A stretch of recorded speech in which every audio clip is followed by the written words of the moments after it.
Okay जी, अस्सलाम वालेकुम। आज जो है वो हमारा टॉपिक है सार्क। ठीक है, आज की जो हमारी ऑर्गेनाइजेशन है जिसको हम डिस्कस करेंगे वो है सार्क। इसका जो है full name south Asian association for regional corporation. ठीक है, यानी कि ये जो ऑर्गेनाइजेशन है ये बनाई है साउथ एशियन कंट्रीज़ ने मिलकर। ठीक है, और टोटल मेंबर्स हैं इसके 8, जिसमें अफ़गानिस्तान, बांग्लादेश, भूटान, इंडिया, मालदीव्स, नेपाल, पाकिस्तान और श्रीलंका हैं। ठीक है, इन तमाम कंट्रीज़ ने मिलकर जो है ये सार्क जो है वो ऑर्गेनाइजेशन उसको बनाई है। कब बनी थी? 8 दिसंबर 1985 में। ठीक है, 8 दिसंबर 1985 में बनी। कहाँ थी? ढाका में। ठीक है, बाज़-औक़ात वो पूछ लेते हैं कि जो सार्क है ये कब बनी, कहाँ बनी, कितने मेंबर्स हैं। ठीक है, और इसका पर्पस जो है वो ये कि इसने प्रमोट करना है वेलफेयर। ठीक है, या फिर क्वालिटी ऑफ लाइफ को इम्प्रूव करना है, इकोनॉमी को इंक्रीज़ करना है। इसके अलावा जो है वो सोशल और कल्चर डेवलपमेंट के लिए ये सार्क जो है इसको इस्टेब्लिश किया गया। बट अनफॉर्चुनेटली जो सार्क है इतनी अच्छी इसकी जो है वो कह सकते हैं हम इम्प्रूवमेंट नहीं हुई, क्योंकि ये जितने भी कंट्रीज़ हैं इनका आपस में एक इशू है कि ये मतलब लैक ऑफ ट्रस्ट। ठीक है, इनमें जो है वो ट्रस्ट ये एक दूसरे के ऊपर नहीं करते, जिसकी वजह से ये जो सार्क है ये इतना इफ़ेक्टिवली वर्क जो है वो नहीं कर रहा। ठीक है, अब ये इसका हेड क्वार्टर जो है वो कहाँ पर है? वो काठमांडू, नेपाल में। ठीक है, और इसके जो फर्स्ट सेक्रेटरी जनरल जो थे सार्क के, वो थे अब्दुल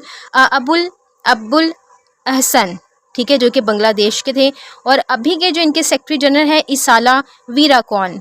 ठीक है, तो ये जो है वो 1 मार्च 2020 से लेकर अभी तक यही जो है वो आ रहे हैं इसाला वीराकॉन। वो ये भी पूछ सकता है कि जो सार्क है इसके जो सेक्रेटरी जनरल है करंट वो कौन से हैं? इसाला वीराकॉन। इनका ताल्लुक कहाँ से है?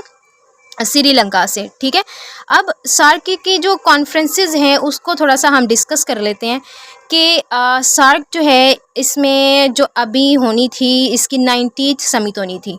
अब रिसेंट जो हुई है वो 2014 में हुई है।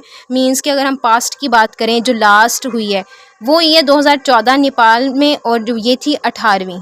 ठीक है, बट अभी जो 19वीं होनी थी ये होनी थी पाकिस्तान में, लेकिन कुछ इश्यूज़ क्रिएट हो गए इन ममालिक के अंदर जो है वो एक डिप्लोमेटिक टेंशन्स क्रिएट हो गई।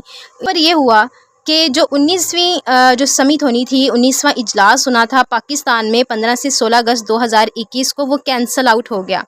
अब क्यों कैंसल हुआ? उसके पीछे रीज़न ये थी कि यूरी अटैक, यानी एक आर्मी कैंप है कश्मीर में। ठीक है, जब वहाँ पर अटैक हुआ, उनकी आर्मी के ऊपर अटैक किया गया, तो इंडिया ने ये क्लेम किया कि पाकिस्तान जो है इस टेररिज्म में या इस अटैक में इन्वॉल्व है। तो उन्होंने इस समिट का जो है वो बाइकॉट कर दिया। ठीक है, दूसरी रीज़न ये भी बताई जाती है कि वो ये कहते हैं कि पाकिस्तान जो है वो इस बात की डिमांड करता था कि अफ़गानिस्तान को भी जो है वो सार्क के 19वें इजलास में जो है वो आना चाहिए। अब अफ़गानिस्तान में हमें पता है कि तालिबान की हुकूमत है। ठीक है, और तालिबान की जो हुकूमत है उसको अभी तक जो है कुछ ममालिक ने या इन ममालिक ने अभी तक एक्सेप्ट नहीं किया।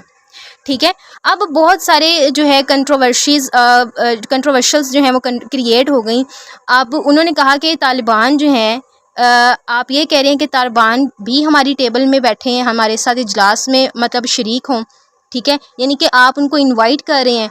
तो ये भी एक रीज़न बताई जाती है कि जिसकी वजह से उन्होंने इस समिट का बाइकआउट कर दिया, क्योंकि कुछ ममालिक जो थे वो इस हक़ में नहीं थे कि तालिबान को अपने साथ बिठाया जाए, क्योंकि वो इनकी हुकूमत को अभी तक एक्सेप्ट ही नहीं करते। ठीक है, और दूसरी रीज़न ये बताई जाती है कि जब यूरी अटैक हुआ यूरी इलाका में, ठीक है, इंडिया का एक जो है वो आर्मी कैंप था, तो उन्होंने ये क्लेम किया, उन्होंने ये जो है वो इल्ज़ाम लगाया कि पाकिस्तान जो है वो इस टेररिज्म में इन्वॉल्व है। सो दैट्स वाई उन्होंने बाइकआउट कर दिया इस समिट का, और ये समिट जो कि 19वीं समिट थी पाकिस्तान में होनी थी, कैंसल हो गई। ठीक है, अब नेक्स्ट है कि जापान और चाइना गोट ऑब्जर्वर स्टेटस। ठीक है, पूछा जा सकता है। Septa is a trade agreement है, ठीक है, बाय सार्क। तो ये थोड़ी सी इंफॉर्मेशन थी ऑल अबाउट सार्क। ठीक है, जो कि रीजनल और कॉरपोरेशन है जिसमें हमने ये याद रखना है कि मेंबर्स कितने हैं। साउथ एशियंस कंट्रीज़ हैं, ढाका में बनी, इसका जो हेड क्वार्टर है वो नेपाल में, इसका जो ये सेक्रेटरी जनरल है वो है इसाला वीराकॉन। ठीक है, अब सो कि आपको समझ आई होगी। तो अब हम मिलते हैं हम अपनी नेक्स्ट वीडियो में, तब तक के लिए अल्लाह हाफिज़।